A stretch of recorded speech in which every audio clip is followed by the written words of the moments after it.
Dans un entretien à la Provence, Jane Birkin a abordé l'élaboration de son album Oh, pardon tu dormais, dans lequel elle parle de sa fille Kate Barry, décédée en 2013.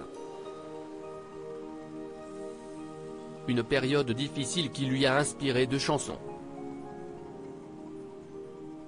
En 2013, Jane Birkin a traversé la plus douloureuse des épreuves avec la mort de sa fille, Kate Barry. Alors que cette dernière venait d'aménager dans un immeuble du 16e arrondissement de Paris, elle a fait une chute mortelle du 5e étage. Elle avait 46 ans. Ses obsèques, qui ont eu lieu le 19 décembre 2013 en l'église Saint-Roch à Paris, avaient vu de nombreuses personnalités faire le déplacement pour lui rendre un dernier hommage.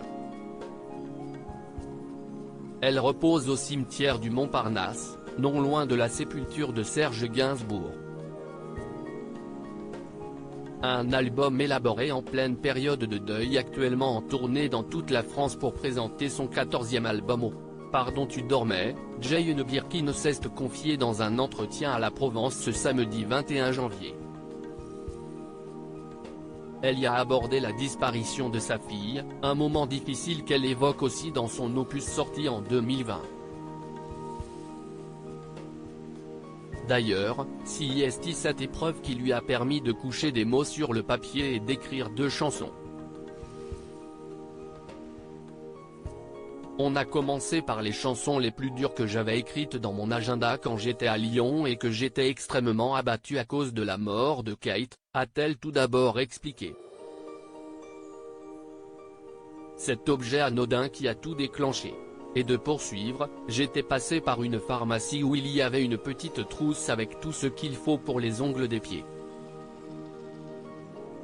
Et ça m'a rappelé Kate, qui était la seule personne au monde que je connaissais qui faisait autant attention à ses pieds délicats. Un moment qui l'avait sidérée à tel point qu'elle était rentrée à l'hôtel en larmes. Sur place, elle avait pu compter sur le soutien de son directeur artistique, Philippe Le Richomme, qui lui avait recommandé d'écrire ce qu'elle ressentait. Et ça a marché. J'ai écrit Les murs épais et cigarettes.